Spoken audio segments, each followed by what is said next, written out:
Shalom, Senator John McCain dari Arizona adalah seorang tawanan perang selama konflik Vietnam. Dia ditembak jatuh dan ditahan sebagai tawanan perang di Hanoi selama kurang lebih 5 tahun. Dan dia menghabiskan sebagian besar waktunya di sel isolasi. Pada saat Natal, dia melayani orang-orang yang ada di sana.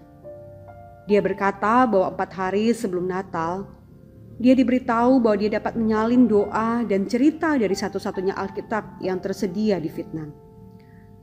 Pelayanan kami terdiri dari membaca bagian Alkitab dan diikuti oleh paduan suara. Saya berbicara tentang kelahiran Kristus dan paduan suara menyanyikan Silent Night. Saudara, dia berkata bahwa saya melihat sekeliling ruangan ada air mata di mata orang-orang itu. Itu bukan air mata kemarahan atau ketakutan atau kesedihan atau kepahitan atau bahkan kerinduan untuk pulang ke rumah.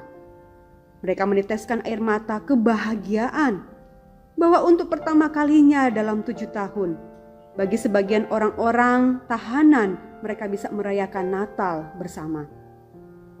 Perayaan Natal itu kemudian mereka tunjukkan dengan saling mengasihi satu sama lain.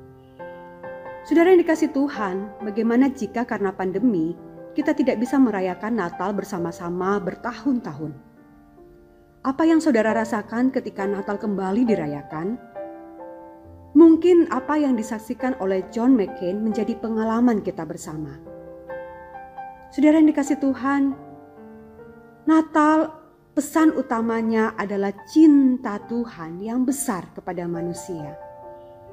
1 Yohanes 4 ayat 9-10 berbicara dalam hal inilah kasih Allah dinyatakan di tengah-tengah kita, yaitu bahwa Allah telah mengutus anaknya yang tunggal ke dalam dunia, supaya kita hidup olehnya. Inilah kasih itu, bukan kita yang telah mengasihi Allah, tetapi Allah yang telah mengasihi kita dan yang telah mengutus anaknya sebagai pendamaian bagi dosa-dosa kita. Saudara yang dikasihi Tuhan, kasih Allah terbukti di dalam sejarah. Allah yang kekal diwujudkan di dalam kesementaraan. Kasih yang sejak kekekalan sudah ada dalam diri Allah Tritunggal telah ditunjukkan melalui sebuah peristiwa sejarah. Kasih itu sudah terbukti secara nyata. Kedatangan Kristus ke dalam dunia bukan sebuah dongeng yang tak bisa ditelusuri kebenarannya, tetapi sebuah fakta sejarah. Saudara yang dikasihi Tuhan, Allah rela membayar harga yang sedemikian mahal untuk membuktikan kasih-Nya kepada kita manusia yang berdosa. Ia telah mengutus anaknya ke dalam dunia supaya kita bisa memperoleh kehidupan yang kekal. Saudara yang dikasihi Tuhan, harga mahal yang dibayar oleh Allah demi kasih-Nya kepada kita itu adalah anaknya sendiri. Ini adalah bukti terbesar dari kesempurnaan kasih Allah. Kasih Allah bukan sekedar konsep yang abstrak, bukan. Tapi kasih Allah itu adalah tindakan konkret dan itu adalah inisiatifnya sendiri. Bukan kita yang telah mengasihi Allah, melainkan Allah yang telah mengasihi kita. Saudara yang dikasihi Tuhan, inisiatif itu adalah karakteristik dari doktrin Kristen. Secara konsisten Alkitab selalu meletakkan Allah itu sebagai inisiator kasih dan kebaikan. Bukan kita yang memilih Allah, tetapi Ia yang lebih dahulu memilih kita. Bukan kita yang mencari Allah, melainkan Allah yang datang untuk mencari dan menyelamatkan kita. Demikian pula, bukan kita yang mengasihi Allah, namun Ia yang lebih dahulu mengasihi kita. Saudara yang dikasihi Tuhan, jika kita meyakini dan merasakan bahwa kasih Allah begitu melimpah dalam kehidupan kita seharusnya membagi kasih itu kepada orang lain. Apa yang dilakukan oleh Allah kepada kita itu seharusnya menjadi dasar bagaimana kita juga memperlakukan orang lain. Kasih-Nya tidak mungkin kita habiskan seorang diri saja. Kehidupan kita, pribadi kita itu adalah wadah yang terlalu kecil bagi kasih ilahi yang melimpah ruah. Itu harus disalurkan.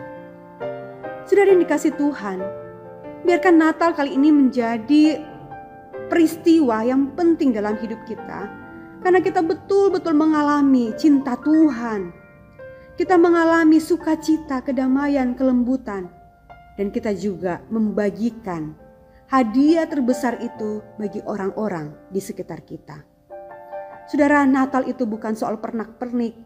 Natal itu bukan soal dekorasi yang mewah. Natal itu bukan soal berapa banyak kue toples yang ada di dalam rumah kita, berapa banyak hiasan yang ada di rumah kita. Bukan. Natal itu berbicara tentang cinta Tuhan. Biarlah hati kita penuh dengan cintanya.